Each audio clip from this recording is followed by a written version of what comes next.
back to PA Chalk Up. I'm your host, Manny, and today we've got a special episode. We have what we're calling Dub-Ois. How we doing? What's up? Doing good, What's man. up? Obviously, I am very aware, and these have been on the podcast before, but for new listeners and people have just started following on, if you introduce yourself, let us know who you are, what you do, and how you got to where you are.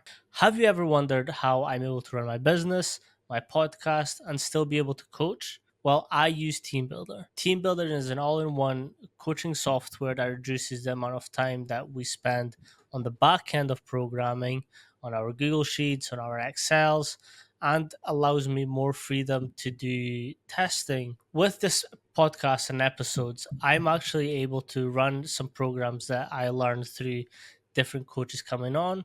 To find out how you can use TeamBuildr and how it can apply to your own program, visit the link in the description and catch yourself a 30-day free trial. Just simply use code PACHOCUP, that's PACHALQUP,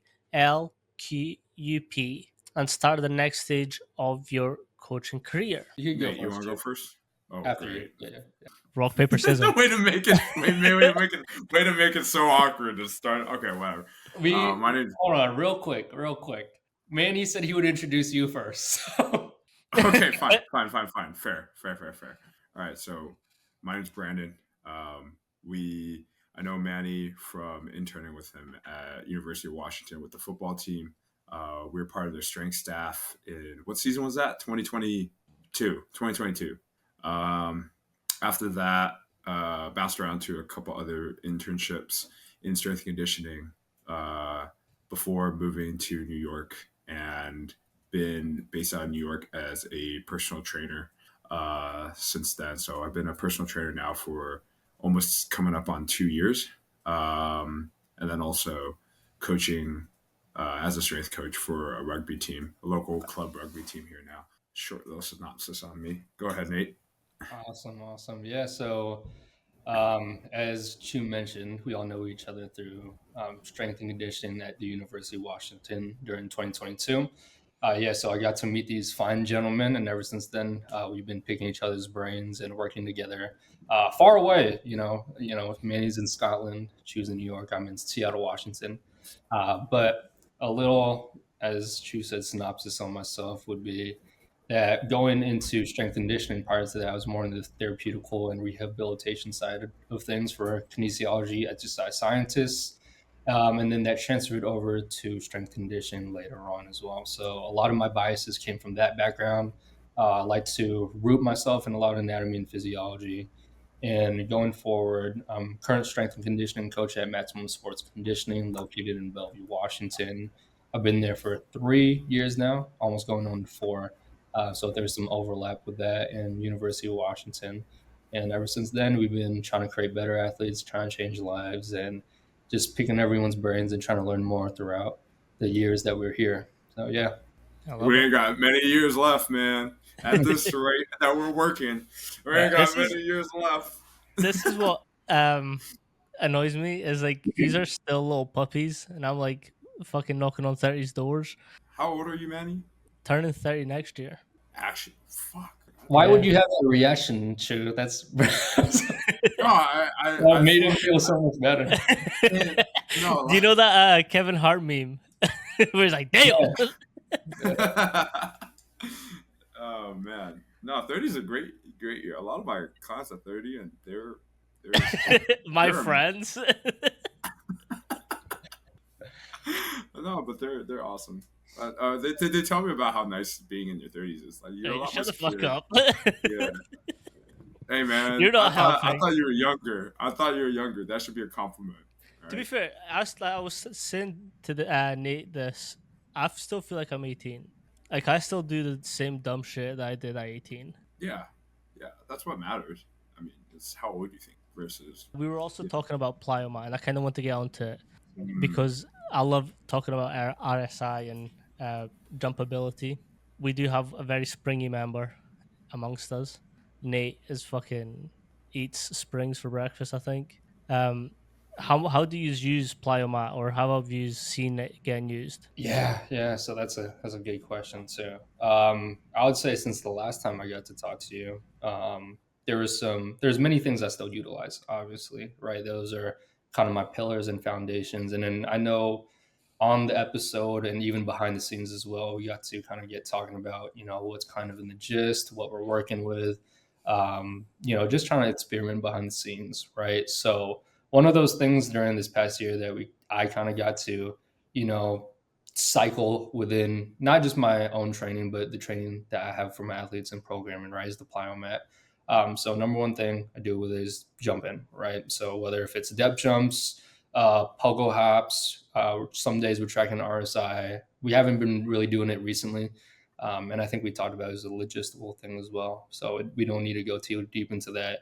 But yeah, so I mean, we'll jump with it. We'll do spring ankle series on it. So we'll do like a high prisoner jump, hands on hips, low prisoner jump, counter movement jump, pause jumps. We'll vary the height time to time for their depth jumps. So 10, 12, really nowhere further than that. So just because I know there's multiple settings on the plyomet as well that says like, oh, we could see their contact time while they jump. I forget the specific setting, and obviously their RSI as well.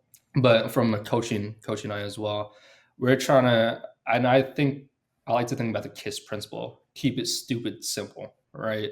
So have my job be, thinking the intricacies of everything and then the little nuances, while the athletes kind of just give it their all, do what they got to do and try their best, right? So while I'm kind of looking at, okay, they may have gotten like a 28 on this vertical jump, but I see their contact time is nearly 500 milliseconds after a depth jump. I'm like, okay, like I'm glad you got the 28. That's awesome. And they're like, oh yeah, let's try to get a 30. I'm like, wait, hold on one second. Let's try to. This is what I want you to focus on this next one, right? So that's been kind of a huge thing for me this past year. I know we talked about time to peak velocity last time, so pretty much that goes back to how relative something is down to ground contact time, right? So if I'm trying to work with a sprinter and they're kind of trying to work on their blocks or whatever that sort, I might not want them on the ground for 500 milliseconds off a depth jump, right? They might be able to jump 30 off of a 24-inch depth jump, right? But how relative is that, right? I know that was probably something I would do with them during a GP period for the most part, but it's going to be a pretty far gap between that in itself and the actual event that they run, right? Because they're on the ground for about 70 to 80 milliseconds at top velocity, right? Or max velocity, I should say. So that's kind of been something that I've been keeping an eye out on for the plyomet. I know you talked about how you could, string multiple of them Mm. with each other as well. That's something I really want to do. I only have one plyomet. And sometimes there's a lot of athletes that I work with, so we got to take in consideration what drills are going on, like where are we sprinting, where are we doing change of direction drills, right? So I might not be able, as much as I want to, like string up 10 of them Mm. and not be able to be doing pogo jumps, right? But that's kind of just what I've ran into this past year. So it's a great tool, and Yeah. I'd love to utilize it a little bit more often. The thing I like as well is like you can make your own tests. And I don't know if that's Yeah. something that you're using. Um, the one thing is because it is a new software, it's not fully developed yet, and some of the metrics don't quite match up. So you have to fill in all the fields, and sometimes it doesn't need it. But like I've used them a lot, especially with my athletics group. It's sick. You Mhm. can like I use it for just figuring out where they are, their readiness. Like I like it. Yeah. Do you usually, if you're tracking readiness, what test do you use? Just CMG. Okay. Okay. Yeah. Gotcha. Just again kiss. Like Mhm. I just keep it simple because like if I've got a couple of them, I don't want to spend too much time fully testing their RSI before each. Like I'll do if it's a couple of them, but if it's like 10 or 12, I'm just like we'll just do a quick jump, see where you're at, and then move on. Yeah, especially working with groups too. Like if it's different team sport athletes, right? Sometimes if you take in something rudimentary like a pogo jump or track RSI, right? There's a skill component as well, right? So if I throw a hockey player in there at the same time as like a track athlete, there's going to be Mm. little skill nuances and skill diversities that might bias one group over the other. So yeah, I think that's pretty great. What's your what is the system like at Matt SC for you, Nathan? Oh, for me, so we do semi-private training, right? So let's say if there's some athletes that I want to work in, it's pretty much like time slots, right? So I'm always there, you won't miss me, right? So we'll have athletes of different age groups, skill levels, come in at these time slots, and then we have workout programs for them, and then everyone's kind of doing their own thing in terms of like different programming. I know for we a lot of my population is honestly like youth to high school athletes as well. Especially as we know too, we work in the college sector, right? Once the season is going, they're there, right? So it's not like, oh, I get all the college athletes in the world, right? That's not the case, right? So with that as well, like a lot of broad emphasis of my athletes and population is taking into consideration the long term athletic development model, right? So having the weight room as the means, not so much the end, right? Because I think I've been kind of noticing this on social media too, and we were just talking about it in the lobby before this pod going live, right? Is that social media is a great tool, and I don't really utilize it for strength condition as much as I would like to, or I'm just not that in tune with social media. Besides the collages, as you guys would say. um, but yeah, and I think nowadays too, there's a lot of strength conditioning coaches that kind of make the weight room, everything. That is now Mm. the athlete sport. At the end of the day, right? I do understand it to a certain perspective, right? If you get their squat number up and it's part of keeping your job, everyone's got to make their money at the end of the day, right? But it does kind of skew some biases, and are we really helping ourselves, are we helping the athletes? And that's pretty tough. Luckily, that's in a position that I'm in. I work with this great company and organization as well, so luckily I have a lot of communication that I'm able to talk to with the athletes, with parents, if it's someone that's obviously in high school or still going through those stages.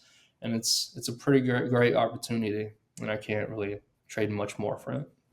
That's something that we've been kind of speaking about on this podcast a lot. Is at what point is it like, are we using athletes to boost our income essentially, and like what does that actually like do for us? I think, I don't know to the full extent of the US, but in Europe, coaches will sort of speak in a way that they're the only one that hold this magical key that unlocks this amounts of performance. It's kind of like, do you, like, you're Yeah, just speaking fancy. yeah, and I think it goes back to, if we think about things from a human economical and ecological level. If we're talking about a little bit of like psychology, right? People like are in love with things emotionally, or they're in love with things logically, right? So some people are bought through emotion, some people are bought through logic, right? And this is a simple tactic in sales as well, right? Luckily, we all don't work in the business world like that, right? So we talk about muscles, the meathead stuff, right? So that's awesome for us. That's what we love to do, right? But I think even in our industry, we could find people that are emotionally bought in with certain, exercises or philosophies. And with an emotional bias like that, it could be quite, I'm not going to say dangerous, but it could cause negative side effects for not just people that you work with directly, but with social media now.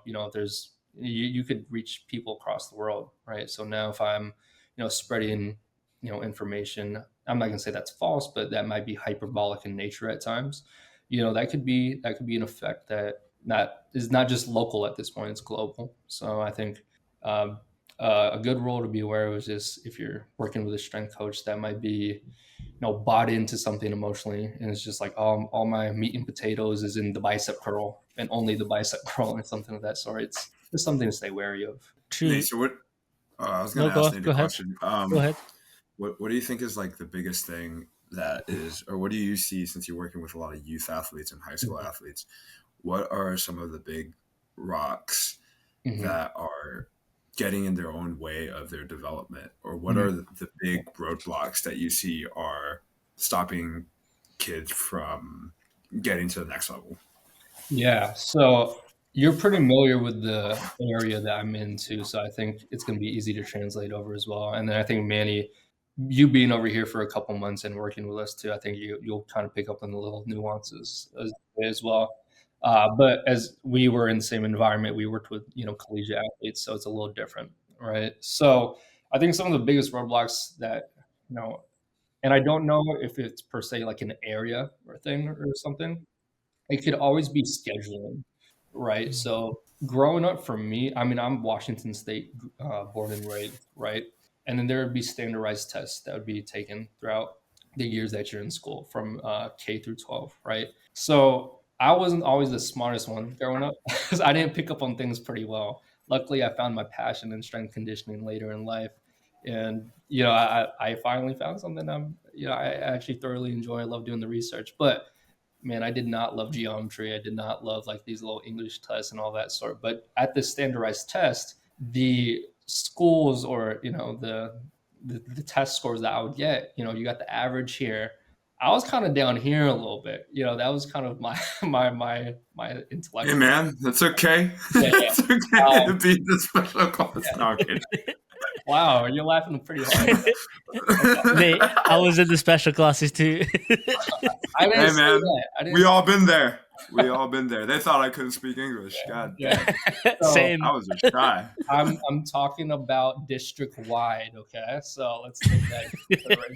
So but the area that and the kids I work with, they're very intellectual, they're very smart, and it could be a time thing as well. You got social media, you got technology, you even got AI, right? Even AI in our industry. So there's so much more access to what kids have nowadays compared to like maybe even like as much as 10 years ago, right? It's almost like a decade thing or generational thing. So I think what the biggest thing is scheduling and stress. So stress to me back then was like, oh, whatever. Academics wasn't my pain point for stress. And I would say that was similar to maybe the population or peers that I was around at the time or everything of that sort. But here it's or a lot of the kids that I work with, it's a high academic area, right? So their stress is if they don't get like a 1450 or perfect score on the SAT, right? Or why they don't have a 4.0 in class, right? So that's kind of their stress. Like their 10 out of 10 for stress for that would be my 10 out of 10 for stress for like what let's say I'm doing. So you can't take into account that because my lifestyle is different and their lifestyle is different, we are experiencing different stress levels because of that. No, like you're physiologically, your body is doing the same things on the microscopic level as it would be during any other stressful situations. Luckily nowadays too, and I don't know if it's just because we've developed from cavemen and all that sort. We don't have to really stress about running away from leopards as much as we have to, right? But our development as like humans, we've taken up so much time to the point that like nowadays me running late for work might be the almost same equivalency like 5, 10,000 years ago of me not finding dinner in time, right? So physiologically, I think scheduling and stress levels of the athletes that I work with has kind of been the biggest thing, right? So I would love to have athletes come in, like 3 times a week, 4 times a week, 5 times a week, right? We had that luxury at UW, right? The student athletes flow in, flow out every day and day out. But I don't have that luxury as much. So now I got to take in consideration not just how much volume they're taking through their sports practices, because with high school athletes too, it's not just their high school season and they're done, right? You got their club seasons, you got multiple sports that they're playing, and I said high academic area, so you got constant emotional stressors and physiological stressors, and emotional and physiology go tied and tied. So I think that's a big obstacle that I had to face, but and as well as another roadblock too. I think with the rise of social media too, and then there are certain exercises out there, or certain people or certain idols where they're just like, oh, this person said this and this person said that, so I need to do sport specific training in the weight room. And now that's where I had to kind of take a conversation and sit down and kind of have people understand. Okay, I'm like, and then the athletes that I work with know that I my best intentions are for them. I'm not trying to skew them the wrong way or anything of that sort as well, right? But as I just mentioned too, the weight room is the means, so it's a tool. It's not the end, right?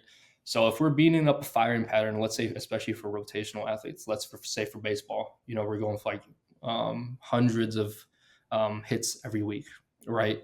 Should I be doing anything similar in the weight room, not knowing how much load and tolerance that they're going through, not knowing what they're going through in life as well? So should I be training that in the weight room as well? Probably not. No, they need a base level of strength, right?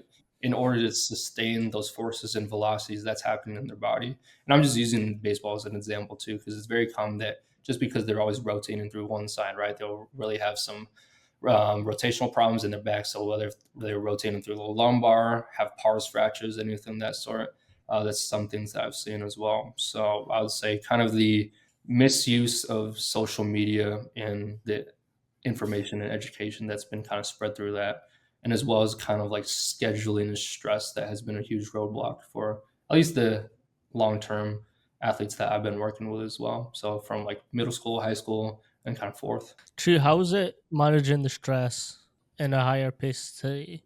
With Managing like, stress in a higher paced city. yeah, with like, you've obviously got the PT side, and obviously not everyone's going to be coming in as frequently as well. How is that managing everything that goes into living in New York, I suppose? Well, I wanted to ask Nate if he's read why zebras don't get ulcers. Dude, tell me about it. I was just curious if because a lot of the things that you were talking about, and this will kind of tie into answering what you're asking me, Manny. A lot of what you were talking about, the relative stress, Yeah. is was a big takeaway that I got from reading Why Zebras Don't Get Ulcers. Mhm. But to answer your question, Manny, what's stress like living in a fast paced city? I mean, everyone here in New York City is doped up on caffeine to the gills, and the workaholic culture within the Mm. city, especially you know, I work with general population, and most of my clients range from late 20s to all the way up to 70. And so it runs the full gamut. I don't work with a lot of. I've had a couple youth athletes in and out who come from affluent families and play sports, and their parents want them to do well, so they hire a private strength coach. But for the most part, I would say with working, because I work with general population, the the it's like you were talking about earlier, Nate. It's the KISS principle. It's rather simple in that when I see my clients, I for most clients I see them 2 times a week, maybe for some 3, sometimes more. But very few clients am I seeing that regularly, and sometimes travel will get in the way.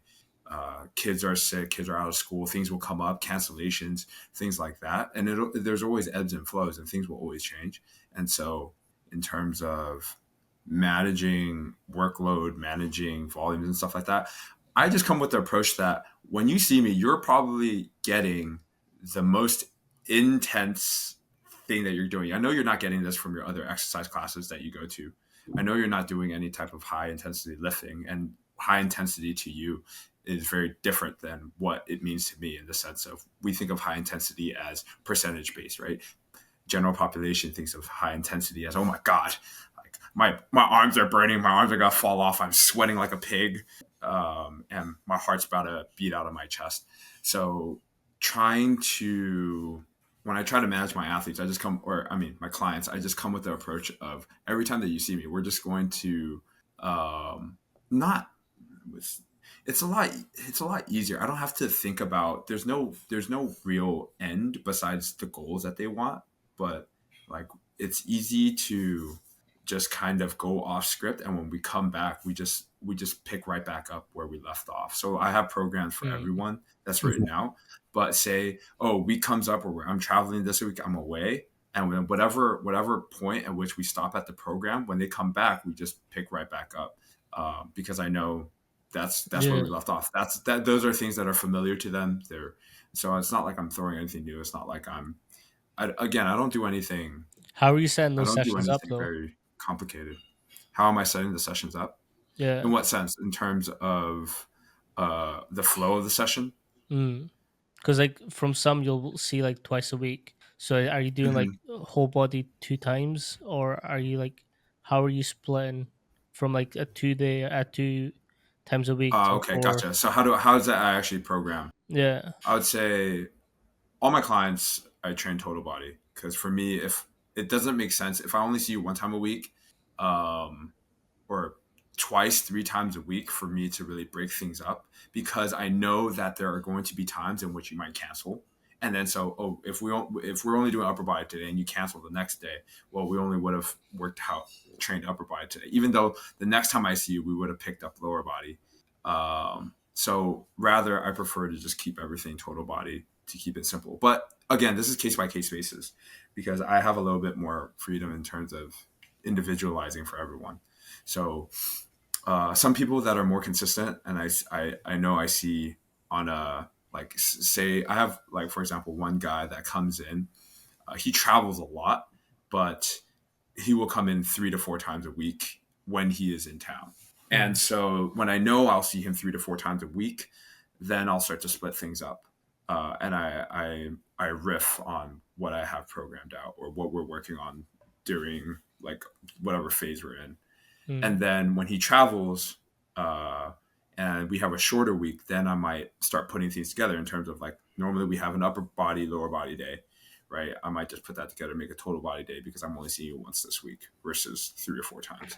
So it depends, and I'll try to cater to what makes most sense for them. And then yeah, it honestly is not much different from the approach in which we take when we work with athletes and we program things out for athletes and that things come up in the season.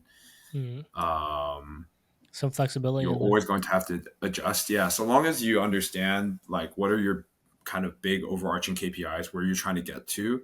From there, like we all know that there's a ton of ways you can get there, so it's then we can just work around the constraints of Mm. schedule, constraints of travel, constraints of you know my son got sick, I got and my nanny's out, so I gotta stay home and take care of him, so things like that. How's it programming for your population, Nate? Oh, it's great.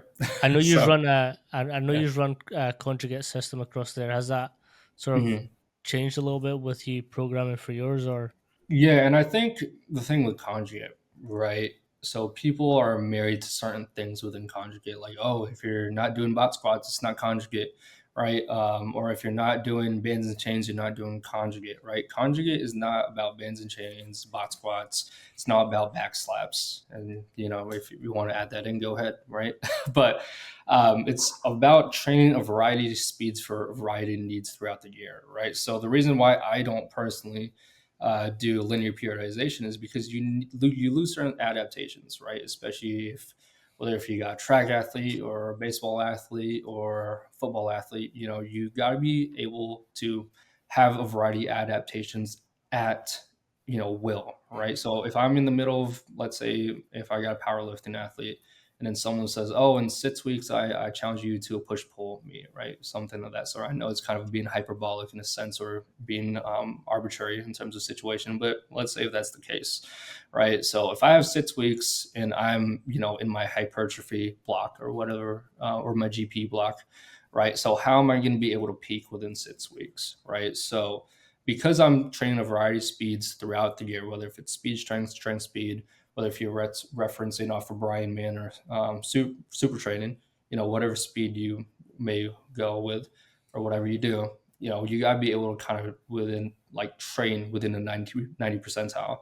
It's like, sprinting. You got to be able to sprint fast year long, right? So I still do conjugate, but within my conjugate or programming and logistics too. And I work with other coaches. It's not just like me doing all of the programming as well. So there's a lot of strength coaches that I work with that have developed this program with me, and it's not just me, right? But I would say a development over the past year, and if people want to talk about conjugate or hear about what prior programming looked like, they could also listen to our previous episode 8 in Seven. November 2023, right? Seven. Something, Yeah. Yeah, something of that sort. So I know that was like 3 hours long, so I don't want to go into that again in terms of talking about content for 3 hours long. I know Chu and all of us are kind of on a time crunch today, so I'll talk about the new stuff with it. So within the past year and some change, I invested it into some VBT. So I invested in an eNode, so eNode Pro. I think it Mm, was previously named VMAX Pro. So the reason why I was influenced with that particular brand too is that I really wanted to measure time to peak velocity. So the reason why I say time to peak velocity is it's relative to most athletes' contraction rates for their sports and co-contraction rates.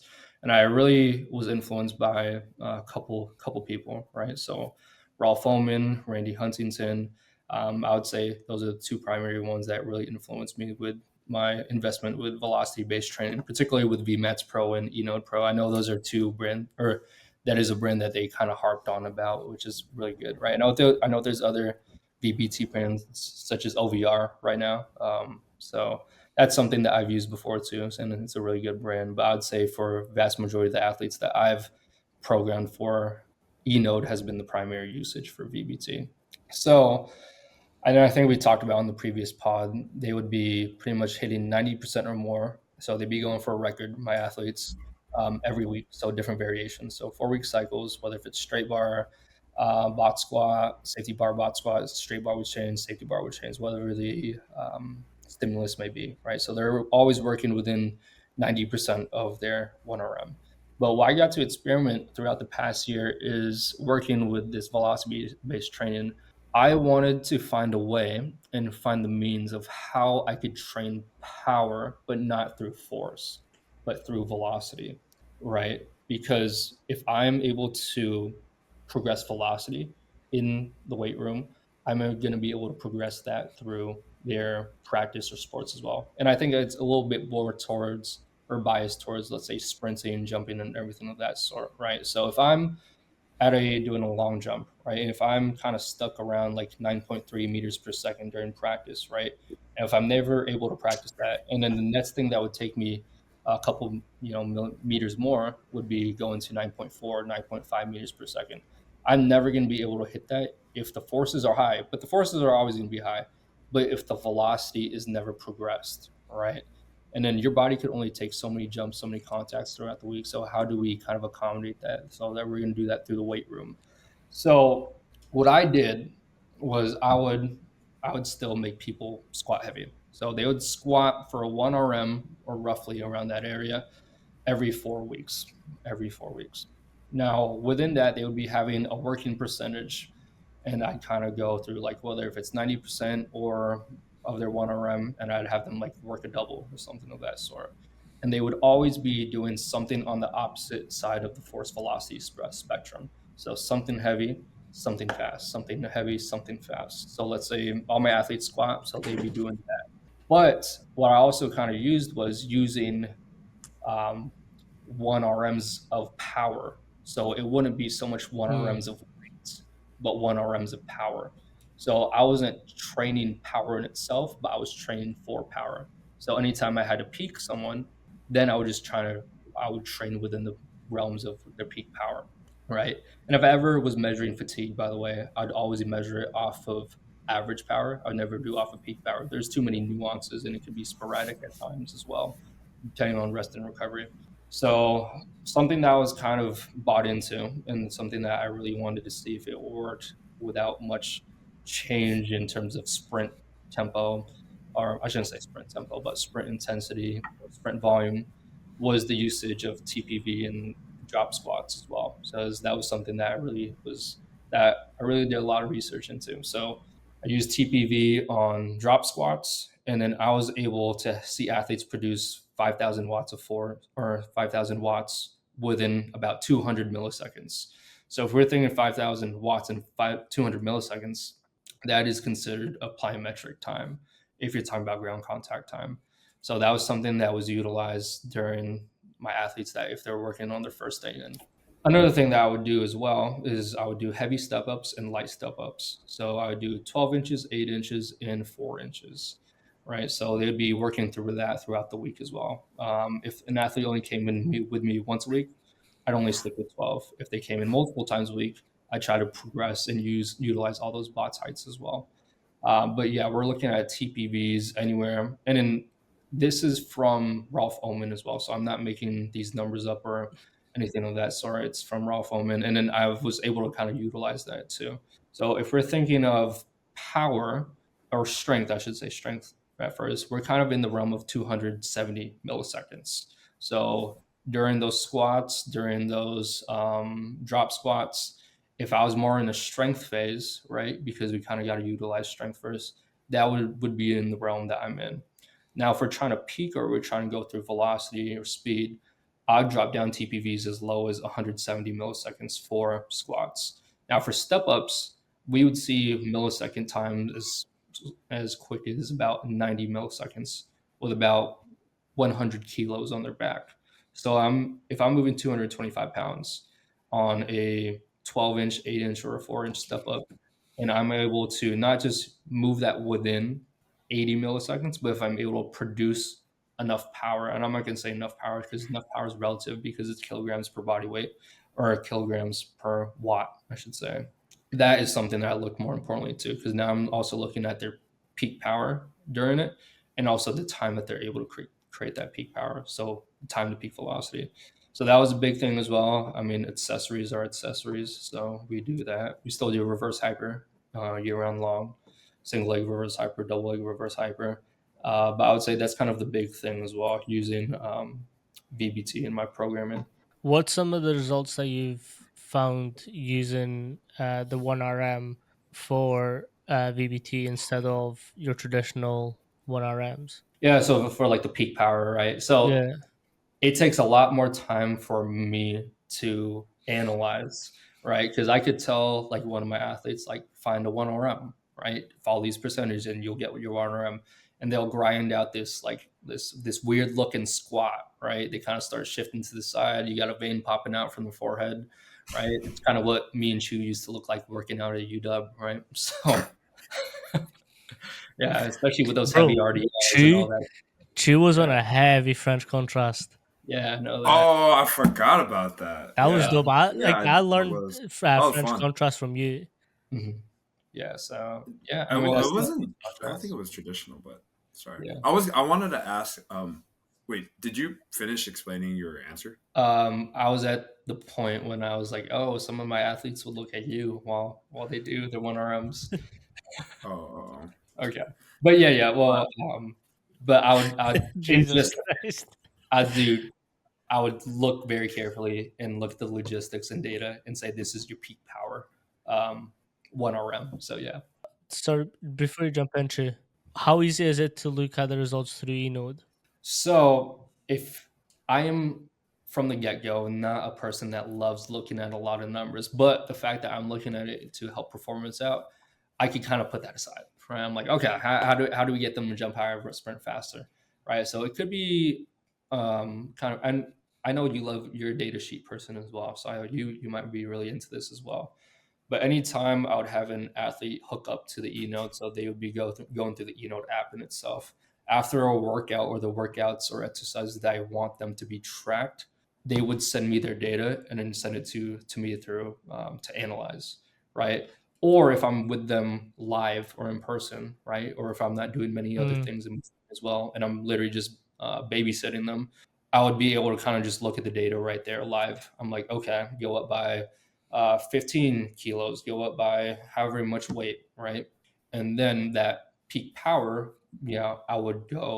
I'd work that peak power on 90% or 110%. So going through the force side of things of that peak power or the velocity side of that peak power, right? So we're not training peak power in itself. We are training other end.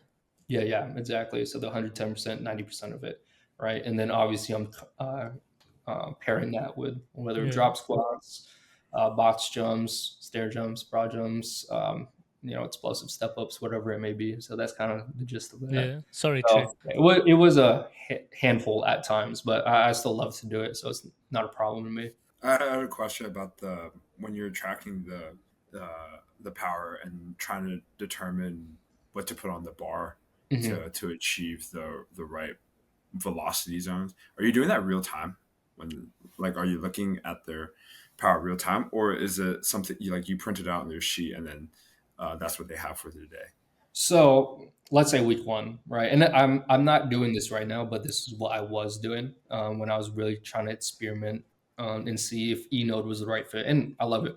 So in real time, so if I was like right next to them, working with the athlete too, and all that sort. And then not everyone was using velocity based training, by the way. Some people are just doing like general strength training, and VBT is still considered general strength training, right? But depends on training age.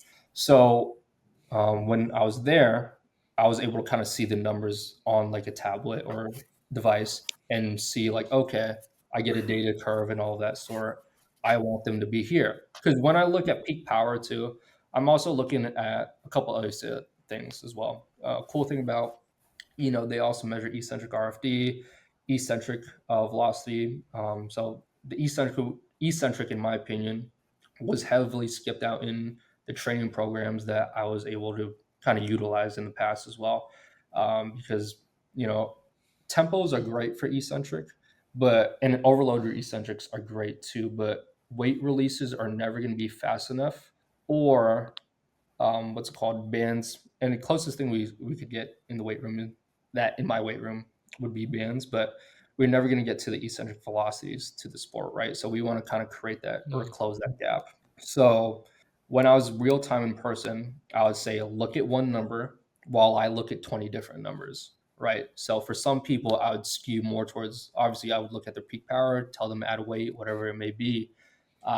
But I'm also looking at their time to peak velocity because if they're producing that peak power in 800 milliseconds, and then they got their indoor season coming up, that's going to be way too slow, right? So that would be an example. So it's pretty quick, pretty easy, but it would be in real time. If the athlete was in the facility and I wasn't, I would talk to other strength coaches, and I'm just like, okay, kind of here are the little nuances that I'm looking for. And if we got that, if they sent over the data and I kind of highlighted it, I would say this is your working percentage, right? So week two, you're working 90% of your peak power. Week three, you're working 110% of your peak power, whatever it may be. All right. Or sometimes I would just say hit 1.15 for your peak velocity. So it would kind of switch from week to week. So I wouldn't use average velocity as much within that phase, but I have used average velocity with eNode as well. But um, yeah, that's a whole nother discussion in itself. But Have you yeah, tried using flywheel to get more intent through that eccentric phase? yeah. So I we had two flywheel devices and we broke both of them. So Nice. yeah, yeah. Um, so yeah, our athletes were so damn strong that they snapped it. So I want to get Was another it? one. Yeah. Don't mention the company, but does it begin with an E or an F? It begins with a letter. So yeah, yeah, there we Okay, go. Yeah, yeah. I'll get it But afterwards. yeah, yeah. But yeah, I loved it. So actually, one thing about that too, and we talked about the Kaiser calf a little bit before we kind of started this whole shindig, but I don't have a Kaiser calf. We don't have a Kaiser calf. It's something I want to utilize sometime in the future. But what I would do is I would have because soleus is something that is highly overlooked within strength training, and I don't think just for like bodybuilding or whatever that sort too is because everyone is going to progress it through weight, never through velocity.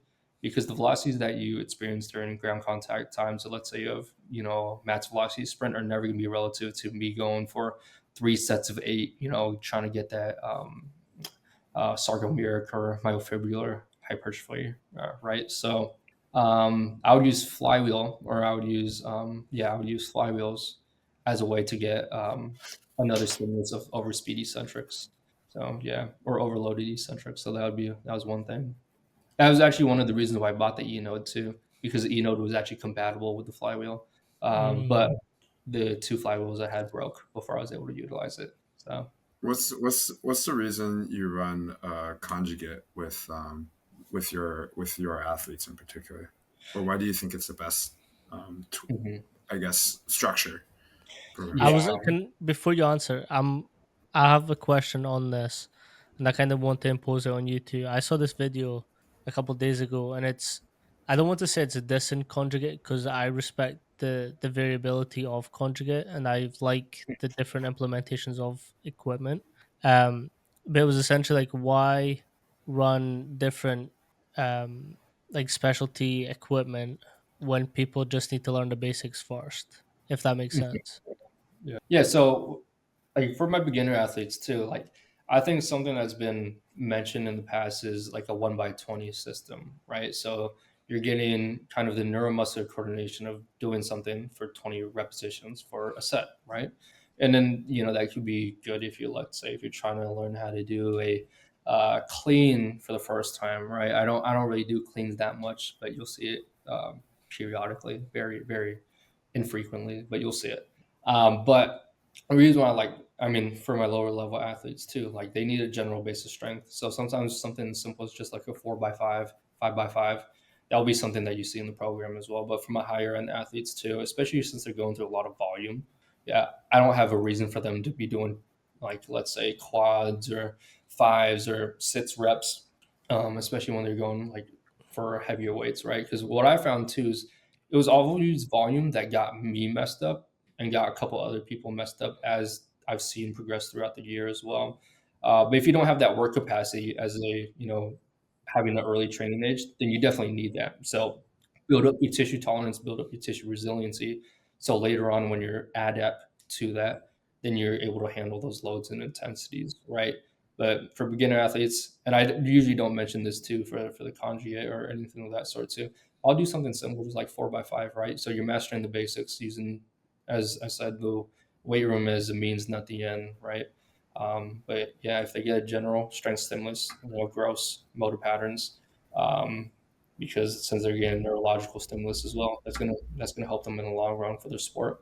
I'm actually really interested in the 4, 6, and 8 inches and loading them differently as well. I had Tim Shushumel on, and he talked Hmm. about this concept of you essentially can't research all that well into depth drops, because the better an athlete will get it, the higher you have to move the boxes. So Hmm. that jump is always taking like less time to activate, because there's that jump in there. So loading it from a light to obviously heavy, how is that sort of changed some of the metrics that you're testing? So are you talking about for depth jumps or for the step ups? Both. Both. Okay. So usually most of the time for depth jumps, we mostly do 12 nowadays. So that's kind of just like a logistical thing. So we usually do 12. So is that Um, 12 for all athletes, or will there be some variance in there? there's some variants, right? But I would say general idea we use 12. We typically find just the correct GCTs are in line with the jump heights that we want as well. But for the step ups, this is where the fun kind of like, in my opinion, begins. So with the 4, 8, 12, right? So 4 inches, you think that's not a lot in terms of the range of motions that you need to move through, right? So what I say it's as important for, let's say, a goalie, hockey, right? I'm probably not going to be having them do that, right? So I would probably skew them more towards the 12. But people were actually able to get higher peak velocities with more range of motion just because of the momentum of it, right? So if I'm not looking or something, they throw like 2 plates on there or a 250 or whatever it may be. And they're gonna be like, oh yeah, like look at my peak power, like right, like this is what you wanted, right? I'm getting a lot of watts for this 12-inch step up, and I'm like, okay, like obviously they're strong enough, so I'm like, okay, I'll hold on real quick to try to kind of make them understand what the big picture is. I'm like, okay, do that same thing with the two DC blocks I have. So two DC blocks, they're 4 inches in total. So I had them do a step up on that. They're like, oh, that was easy. I'm like, okay, we'll pull up the metrics. Their let's say their time to peak velocities are very quick, very in fact quicker than the 12-inch step ups, right? But the power that they have is way too low, right? And still the time to peak velocities that I want are not the ones that I desire. They're like, oh, I got 200. 200 is not what I'm looking for, right? Because if you're able to, and I'll prove this to any other exercise too, that if I'm ever taking into consideration peak velocity, peak power, or time to peak velocity, that I could get about like 6,000 watts from a back squat that might take 900 milliseconds. If I'm kind of tapering towards the season, where would that be useful? probably more on the force end, right? So if I'm an Olympic weightlifter, that might have much more correspondence compared to if I'm, a 200-meter sprinter, right? Because it's going to be a little too slow. I don't want to be producing 6,000 watts within 900 milliseconds anytime during my sprint. So with the 4.812, we'd be going for peak velocity numbers. And with these peak velocity numbers, and I kind of try to experiment it for all of my athletes too, I found a couple velocities that were able to keep them within the milliseconds that I wanted, right? So I understand that at a higher bot height, they're going to be a little longer on the ground. So they will be longer in order to get their top velocity. While at the shallower heights, it'd be a low PV, so peak velocity, but it'd also be a low TPV. And they're like, why are we doing the exercise if we're not producing enough power? I'm like, you need to know how to produce the power at this range of motion because it's relative to what you do. Because I'm, obviously I'm step curious up. as to. Oh, I Go was gonna through. ask, No, it's all good. like how do you communicate the with your athletes around and to get them to understand what what you guys are trying to accomplish, Yeah. especially with like high schoolers and Yeah. like middle school. Luckily, a lot of the, and then most of the time, if I do put them under VBT, right, I know that they're emotionally mature enough to handle it and Mm, mentally have the capacity to understand it. They don't need to understand the exact numbers and everything of that sort, but I need them to understand like why this would be beneficial, right? So I'm probably not going to take someone that squats only their body weight under under the E note, right? So just because there's so many other steps that we need to hit before we want to go there. I've actually tried to do like almost the having the TPV biased a programming for all my athletes too at one point in time. So even the athletes that weren't able to accelerate 2 times body weight as quick as the others, right? And even though it is an elastic response, and I do agree that you should have these elastic responses in the long-term athletic development model, besides peak growth height, just because of injury risk. But what I found is they weren't able to benefit as much from it compared to just general strength training if they weren't able to accelerate their mass quick enough, right? So this programming that I kind of have been talking about was definitely for the athletes that already had a good strength level. Some mm, would disagree that they would be like, oh, they constantly need to know how to accelerate the bar at these milliseconds and everything like that. So I'm like, yeah, I agree. But if you have a closer eye on them, let's say if you have them in 5 days a week, that might be more programmatically appropriate. Whereas if I have someone with like once a week or twice a week, that might not be kind of where the meat and potatoes of the program should be for them, right? So I would say, luckily, I have that problem. So not everyone is using VBT if they work with me. So that's one thing that helps me out. But in terms of communication as well, um, and I know especially some of the kids that kind of translate over from high school strength conditioning. They get the strength coach. They're doing their 5x5, which is great program in itself, right? But they might be doing other things as well. And now they're trying to understand like what do these numbers mean? Like all this sort of like I don't even know what velocity means. Like isn't that the same thing as acceleration and speed, all that sort, right? So it's a sit down conversation, right? But at the end of the day, it's the KISS principle. So keep it stupid simple. So how am I going to have them understand what TPV means when in their sport? So a very simple thing is I use the shred mill too.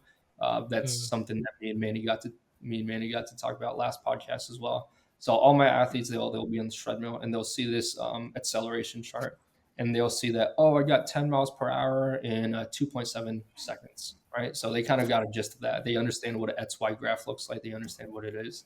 And then I always reference back to that. And I'm like, okay, do you want to be the fella that, or the person or the athlete that wants to get to 10 miles per hour in 3 seconds or 1 second? And obviously, this is a very superficial question and a very arbitrary question that could be taken into different ways in our industry, right?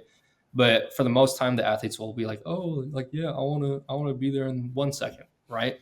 So I'm just like, okay, so that's your ability to accelerate to your velocity in your sport. Like let's say during basketball, because I knew you're a really good basketball player too. Like it's almost having that first step explosiveness in order to drive to the basket, right? So that's how it always translated to. Luckily, there's a lot of specific things and analogies that I was able to pick up on that I'm able to translate that over to. But yeah, it's a bit harder to. I would say all the track people understand it for sure. They're just like they pick it up Mm. that. Some of them actually prefer just the meathead lifting stuff. They're like, oh, let me throw some chains on here. Let me do my sumo deadlift, right? And then I think that has its time and place for everyone, right? Even the track athletes. But I know sometimes it can be a handful. So that's why that's why I deal with the back end stuff. So yeah. How important is it for you both to experiment with your programs? Wait, what was that? How important is it for you and True to experiment with your programs and sort of add in these new sort of nuanced things to what you're doing? Go ahead, you. I experiment all the time in the sense of with a lot of my clients. I mean, some clients they still play sports, they go skiing, they're still very active, and I might cater some things towards that of like, hey, we just need to get your legs strong because we don't want to get hurt when we're skiing, right? But at the end of the day, their training ages are so low because they're not Division 1 athletes. They weren't Division 1 athletes. They might have they're coming to see me because they don't know how to train, right? They might have not had a lot of experience in the weight room, or maybe if they did, they've never actually had a coach in the weight room. So this is their first time having a strength coach. And for me, again, you can do anything and it works, Mm. really. So it doesn't matter if we are like, for example, generally when I first get introduced to someone, obviously I'm going to assess them, and during that introductory, we do like an intro workout, and so like during that intro workout, I'm going to poke and prod until I find what you're really bad at, and then based on like your movement assessment, what you tell me in terms of what your goals are, then I'll those will inform me to then guide what I'm going to give you during that first workout to see, okay, in order to get to where you want to go, and based on your past history of training, let's see where you're at. Let's find our baseline, and then this also then establishes, okay, what are going to be our KPIs to know we're heading in the right direction. But when your goals are fat loss, build some muscle, be healthier, longevity, and play with your kids, look better naked, it's pretty simple in terms of you can do so much that'll get you Mm. there, right? You can do 1 by 20, you could do just 3 by 10, and you can run just 3 by 6, 3 by 8, 3 by 10 linear periodization for an entire year, and they'll fare great with it. And I'll throw in, because obviously, like with the strength coach background, I'm always going to dose in some power, some jumping. I'm going to intro them to some skipping. I'm going to intro them. But when your clients don't know their left hand from their right foot, I'm for me, it's really really simple. How hard is It's dead really really bugs from simple. Gen Pop? Oh, dude, we'll do all the dead bugs till the cows come home. Like just to teach again, just to teach posture, just to Mm. teach what it feels like to brace, just to teach those things. So I'm a lot more in terms of programming. I give a ton of variety, and so long as we cover our big buckets of squat, hinge, push, pull, carry. Are we doing some type of explosive work, just to touch it a little bit? Are we doing some type of conditioning, whether it's with me during our session or whether it's outside, like as homework? And then like what kind of lifestyle modifications? It's a lot more lifestyle coaching Mm. um, than it is really like, again, the programming is rather simple. And if anything, I focus more on looking at because again, it's just one-on-one, so I can be real individual and I can really change things up on the fly based on what I see in front of me. So recently I took Prescript, the Mm. biomechanics course, and I've been applying a lot of that uh, because I'm so hands-on with my clients. And so that's been really fun because I can really get nitty-gritty into cueing, the coaching, the getting people to feel what I'm trying Mm. to, or like, okay, this is how you create tension here. This is how um, this is why we're doing this in this way. Um, so more so, I guess, the biomechanics side, like some people who have imbalances or Um, like I have some guys who are like have some really bad shoulders, or they bad relative bad shoulders or bad hips. Being able to assess and then pinpoint, okay, what is it that we want to do? Where are you currently at? What are your limit? What about your shoulders? What about your hips? What about your structure right now is limiting your ability to do the things you want to do? And then how are we going to implement and apply the exercises that'll Mm. get you to where you want to be, right, and get you better. And but again, a lot of variety, trying to expose them to as many Stimuli. Yeah. movements as possible throughout the range of programming. Because for me also, like my goal is within a year of working with me, will you be capable of walking into a gym on your own Mm. and knowing what to do? Because then I would have known that I've set my client up for life and not just for them to have to rely on me when they want to work out. Because ultimately, like I care more so Mm. about the Long rest of term their care. Yeah. life than you getting a six pack in 6 months. Nate. Yeah. Yeah, so with experimenting, I think every good strength coach also has to be a scientist in itself. And if you're in sports science, right, any good sports scientist should also be, to an extent, a strength coach, right? So I think it's a duality that has to happen when it comes to progressing not just your knowledge but your career, if that's what you're motivated by. Usually, I just love to see what works and what doesn't uh, for my athletes, right? Because athletes, when you're looking at someone, it's not just the data and the numbers that speak, but it's literally the things that you see while they sprint during acceleration, the way their foot lands, everything that sort of their arm action, right? That's just one example. But now that you're kind of seeing this bio social economical model of this person, not right, not just this athlete, and you're hearing how they're getting 3 hours of sleep. You kind of hear about their nutrition and it's crap. Like now, what do we do that because I can't just rely on chat gpt or ai just to give me a formula anymore, right? So what do I do with all this knowledge that I've experimented with and try to figure out this this person's solutions, right? So I think it's very important.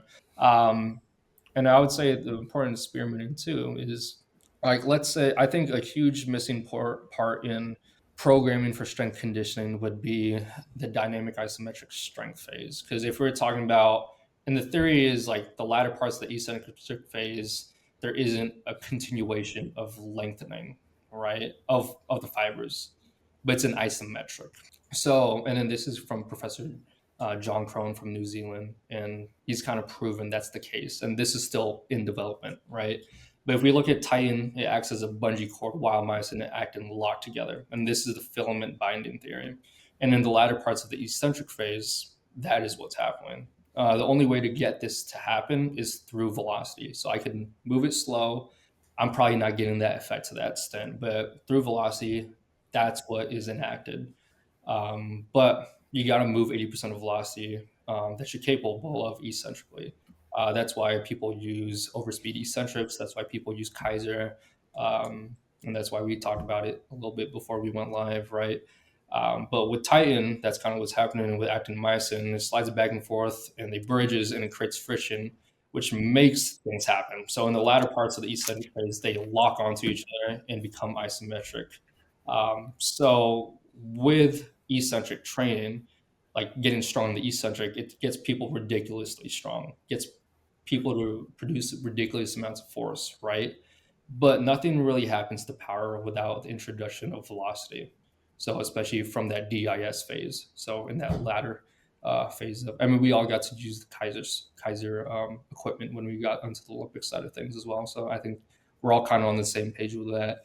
But that's kind of been the foundation of where my mind's been churning this past year, right? Because even going back to the ground contact time things, even going back to GCT milliseconds, like if I have a high jumper and they're usually on the ground for like 200, 250 milliseconds, like do I need them to do a full back squat, while in their off season, maybe for a GP period, all that sort of, maybe if they're coming back from injury.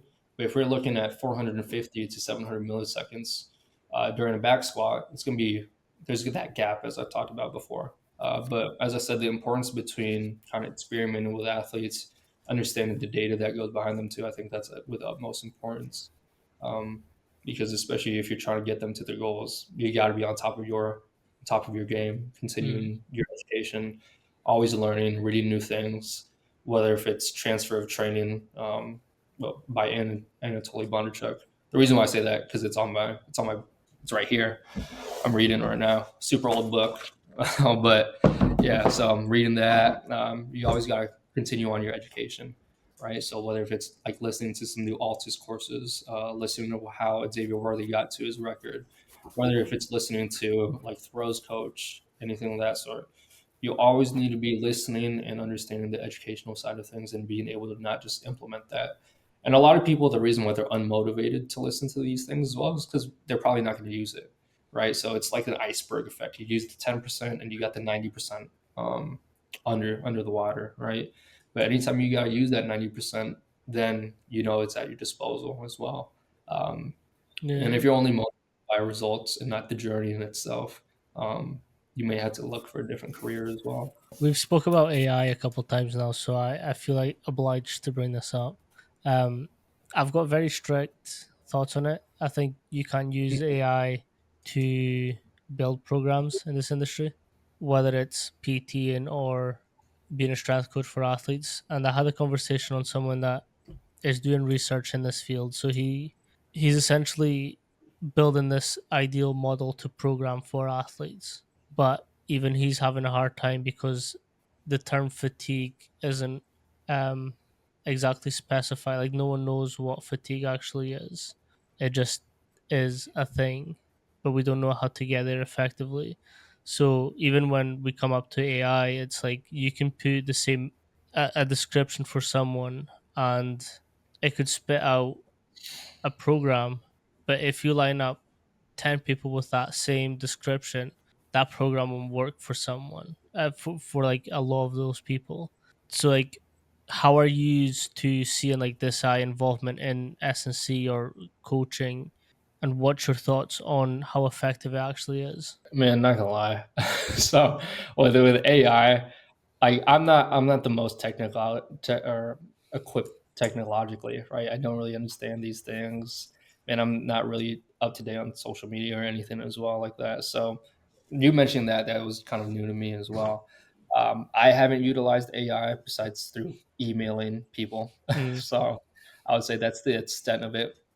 I know in certain applications for strength condition, I have seen yeah, that's AI. where I'm coming from as well. Yeah, I know I've seen that. Let's say if it's like estimating numbers or all that sort. That's what I've just ran into personally. I have heard about the programming stuff, but yeah, yeah. So that's the extent of my knowledge, but I don't think it's applicable for everyone, as you said.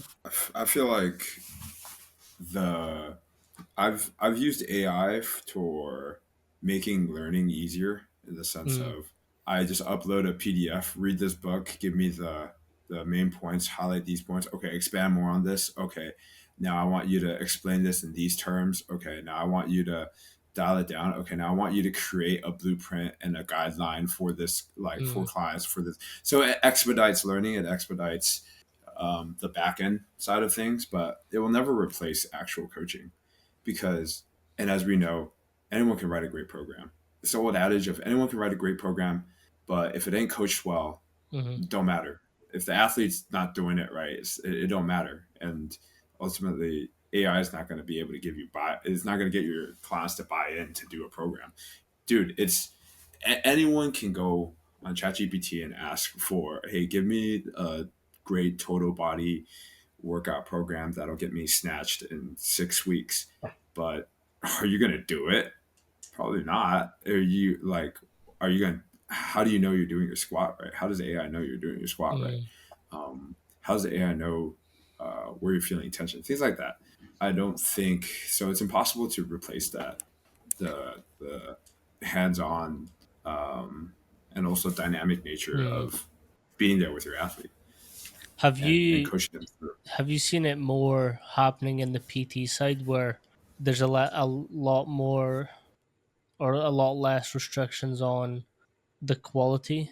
Dude. there are there are so many fucking fitness influencers that look great that That's sell why I'm programs asking it. Let's online. go. But like I said, there a shit program done well is still going to deliver better results than a good program not done well or not coached well. Be, just because, like, again, if a person is not going to do your program, it don't matter what it looks like, right? So I think and people, you can buy any program there is out there. You can go to any fitness influencer. You can buy their program. You don't have to go to one specific person. People fall in love with more so their Mm. personality, like what Nate mentioned earlier, the emotional attachment, the logical attachment to a person. Um, and that goes into the marketing side of things and the more business side of things. But it's, again, the principles, like Coach Mack used to say, he's not philosophy based; he's principle Mhm. based. So the principles are never going to change. There are only a couple of principles. You can really apply whatever means you need to get your clients, get your athletes to where they want to go, get them I've to their goals. I've But been watching a lot of Will Tenson recently. Like yeah, Will he's Tennyson, yeah, yeah, he's funny. I A love couple of that weeks guy. ago, he had a video up of he bought social media influencers programs and Yeah, tested them and rated them. Like some of the stuff that they're programming is fucking wild. it's insane. Yeah, that's why I say ChatGPT can probably write a better program, but people aren't going to buy ChatGPT's program. They're going to buy this person's program because of marketing, social media, and those things. And even at that, at the end of the day, these people are probably better off doing this person's program than just not doing anything at all. So it's like any action is better than inaction. Mm. We're very jaded because we're in within the industry and we know a lot better and we know we can decipher what's good and bad. But normal people don't know that. At one point, we didn't know that, and so I think we have to also empathize Yeah, I get what you're saying, and I think it's with because we that. are jaded that we kind of look at Yeah, these things and we're like, how can people be so stupid yeah. But hey, into buying listen, it?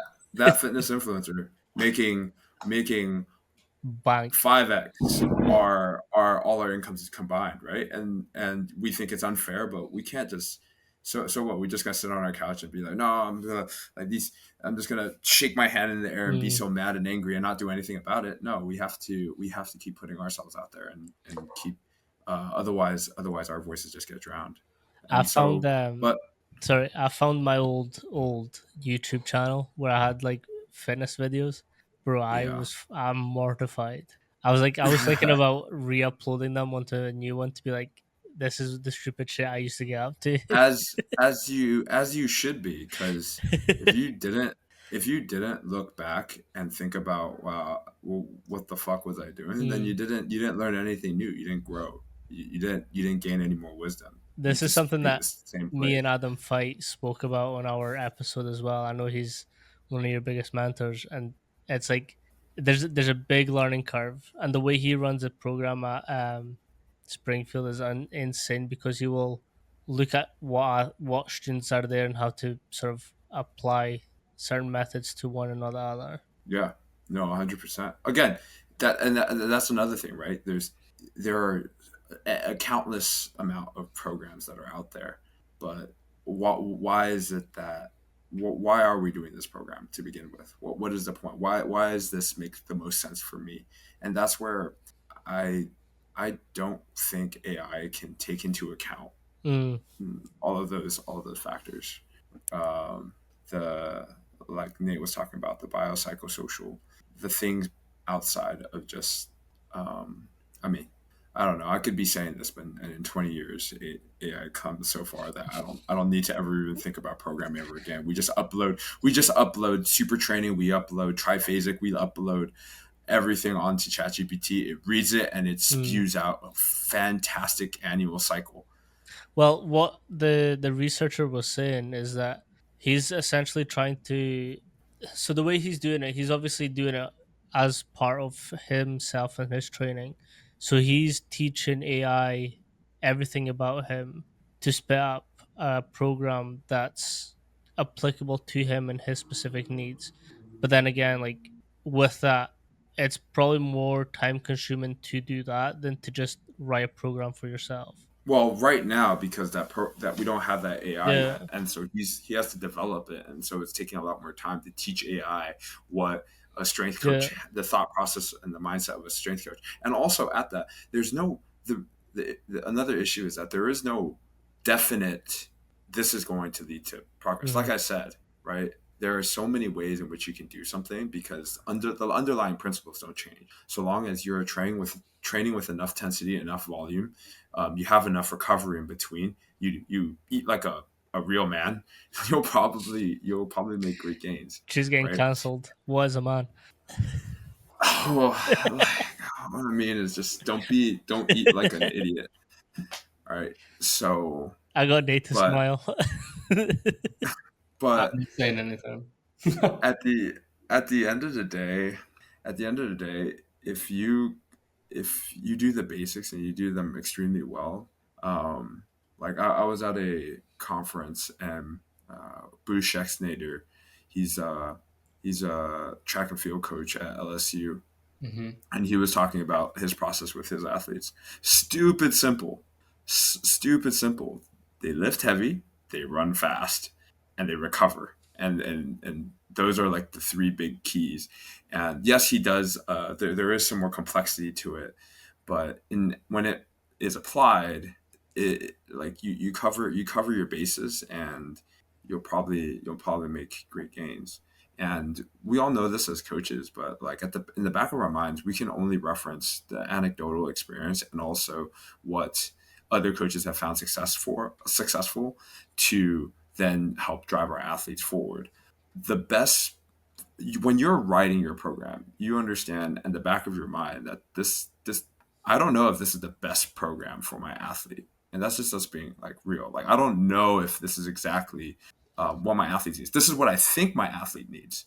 This is what I think my athlete needs because we all will tend to have biases, and I know this is getting kind of meta.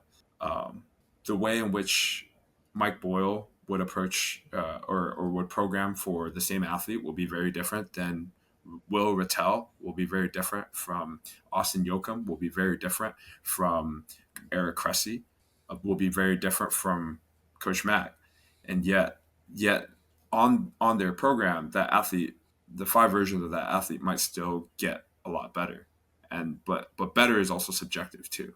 Mhm. And we can put objective measures around it, KPIs. Are you better at your sport? Your output at your sport, and those things. But at the end of the day, like to kind of put a bow tie on it, it was still so early on, and there are still there's so many different styles Mm. of programming, right? What worked with Verkoshansky is also very different from the way in which Cal Dietz does things, right? And who's to say like don't both both don't work? It's just Mhm. okay based on our constraints, based on the athlete in front of us. How can we apply the principles to to get them better? That's another point as well. It's no matter how good your program is and how good your athlete is doing in your program, they could still end up not being the best of athletes, or vice versa. They could not care about your program. They do it because they have to, but they could just be like beasts. Is this program going to make you LeBron James? No, right? I can't promise you that. I can do my best in making the right, I guess, programming decisions, and well, I can do my best in trying to get you to your fullest potential. But I don't even know what your fullest potential is, Hmm. right? It's impossible for me to know. I don't have a crystal ball as a strength coach either. So really, it's really hard to definitively say like this is what's best practice. Obviously, we know it's better, but what is best, that is really hard to say. Mm. So it's pretty convoluted. I feel like you can get pretty convoluted. Yeah, and I think just gonna kind of popping up onto your point as well. Like a lot of athletes, are they athletic because of their training, or even people as well, right? Or are they athletic, or are they able to do the things they could do despite their training? right? Hmm. Because Yeah. I mean, yeah, I mean, we'll see all the time too. Like and you'll see training that might not be applicable from one person to the other, and then it might work for one person, might not work for the other, or it might work for someone, but could it be better? Yeah, so that's why as coaches and educators, we need to be on top of what we know and what to do, and then like for PTs, for physical therapists, I should say, right, Mm. or a physiotherapist, whatever the case Yeah, I may always be. say that. Because in the UK, PT is Yeah, personal trainers and not yeah, physiotherapy. yeah. Yeah. Yeah. I just had to bring that up real quick. It's like on our side of the industry, right? I'm not saying we need to know like people's blood types. I know we don't need to know every single thing medically what's going on, right? But at the end of the day, like sometimes our clients or athletes are with us more than they'll ever see a doctor in their life, Mhm. right? Or a physical therapist, physiotherapist in their life. So as educators and people with this education, we need to know. I'm not going to say everything under the sun, but we need to know what not to do in order to cause further harm as well. And harm is a pretty arbitrary word in our industry, right? So if you're working with a 50-year-old Sally that's trying to go skiing this weekend, I might not want to put her under, a 500-pound barbell. That's just being hyperbolic, right? Or harm for someone else in another situation is saying putting them into a non-advantageous position during a hinge maneuver due to previous lower back injuries, knowing that they have a competition coming up for track and field. So that's another way of harming. Then there's also psychological harm, um, emotional harm, all that sort as well. So I think harm is a pretty arbitrary statement, but we need to know in the industry as well. I'm not saying we need to have a key for every single problem in the world, but we need to know not what to do in order to cause further deficiencies within the human body or to humans in itself. So, I Mm. mean, I know Manny. There's a little snippet of the podcast that I saw that a gentleman was mentioning like voodoo flossing, Yeah. right? That's yeah, Caning. that's something that I Yeah. implement as well, right? I'm not saying I know everything that a physio knows. Obviously, it's two different careers or something that a physical therapist should know. But what could I do with my athlete now to help them feel better? What could I do to kind of work around this injury? What could I do to increase recoverability or to increase the parasympathetic response in their nervous system after the workout? Right. So I think there's just these things that we need to pick up on um, because the industry in itself has, I mean, as she was talking about, there's influencers out there, that look amazing. They're charismatic, they're handsome, they're beautiful, whatever it may be, and they know how to talk the talk. At least what sounds good for people, right? So the floor is a lot lower than what it was initially back then, right? So almost like anyone could hop in. Like crap, if I had a 405 bench press and I showed it on social media and I put a great font and everything of that sort. I'm like, hey, you want a bench like me? Buy this. It's the only way to do it. And that's a possibility, right? I might not have the education, but I did what worked for me, and that's why everyone should do it, right? That's not gonna what's gonna work for Manny, right? That's not what's gonna work for Chu. It's not gonna work for everyone else under the sun, too, right? So. Just because you know what works for one person doesn't mean you know what works for everyone else too. So I think the floor for our industry has definitely kind of fallen over the years. And I think that's why it's up for people that have the education level too, in order to educate others, help others. Mm. Um, for, so at the end of the day, we could kind of, I'm not going to say floss out those people, but we got to make sure, people kind of know the truth as well and everything I that think sort. I think Yeah. that's the issue though, because like True mentioned before, we are kind of jaded to these, and like we have a Yeah. higher understanding of programming and principles and whatnot. Hmm. We sometimes get scared, and this is something that we spoke about on our latest episode too, is we're so scared to we're so scared to have it wrong that we end up not doing anything about it. So I kind of Hmm. feel like there is a lot of great coaches in this industry, but most of the ones that we respect the most, they're not making content. They're Yeah. coaching. and it's kind of that thing where as novices, I influencers, they're happy to just post anything because they found this thing that works. Whereas we kind of look at content and we're like, oh fuck, actually, I don't want to post this because I know that this method contradicts everything that I'm saying. So what if someone comes at me for that? But here's another thing too: is that in 5 to 10 years, what we do now and what we believe now is going to be outdated anyways. Mm, So if just as you made those YouTube videos of what you were doing before, and just as in 5 to 10 years you're gonna look back at your programs that you're writing right now, based on what you know, you're gonna look at it and you're gonna be like, why the fuck was I doing that? Why was I doing 500 pound single leg accentuated eccentric squats with Sally? Yeah. Like what, you're going to look back at your programs and you're going to think that this is dated anyway. So you're never ever going to know enough. Like to Nate's point, we're going to try and learn as much as we can. We're going to apply as much as we need, and then from there, understand that mm, you're always going to be a white belt. Understand there's always going to be more. There's always going to be stuff that you also won't know. There's things out there that you don't even know that you don't know. yeah. So there's always going to be that ambiguity, and you just have to rock with the things that you do. So making the most of what you do have, and making the most of what's in front of you, Mm. and then from there, like fucking just bite the ego, throw it in the trash, and post and put more stuff out. I've been going through flexible nonlinear periodization just now. It takes a lot.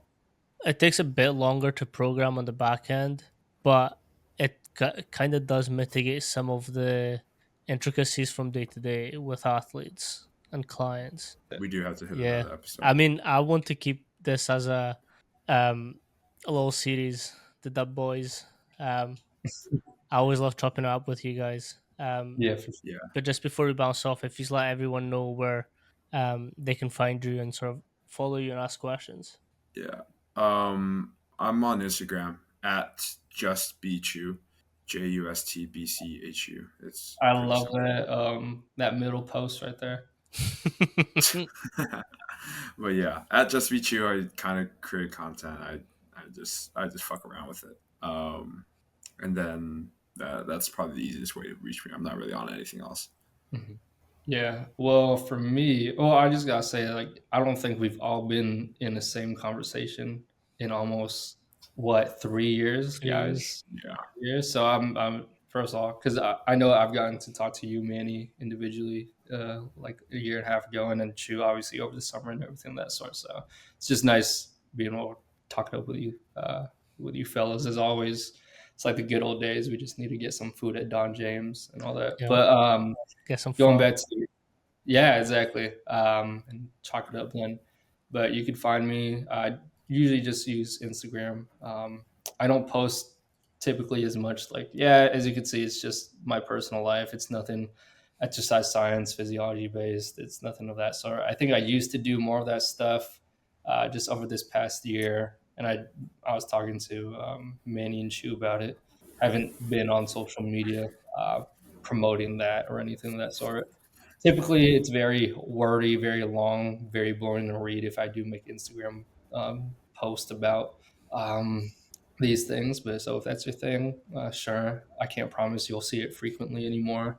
But who knows? Maybe I'll find some type of social media platform to do that if it seems just or anything of that sort. I But find that helpful. Post more, fucker. Yes, okay, yes. all All I right. will retweet what B just said. Okay, awesome. Maybe I might make a different Instagram then or something of that sort. So, but as of now, yeah, Manny showed that Instagram. So Nathan underscore Alice at Instagram. No Twitter. TikTok is only for memes. So yeah, so you won't find nothing there. Snapchat is only for the boys. So, but yeah, so those are the kind of the best ways to contact me. Instagram. But yeah, Perfect. Let's get another one in the books. I appreciate you yeah, both for coming on. of course, of course. Much love, y'all. Can't wait Peace. to link up in person at one point.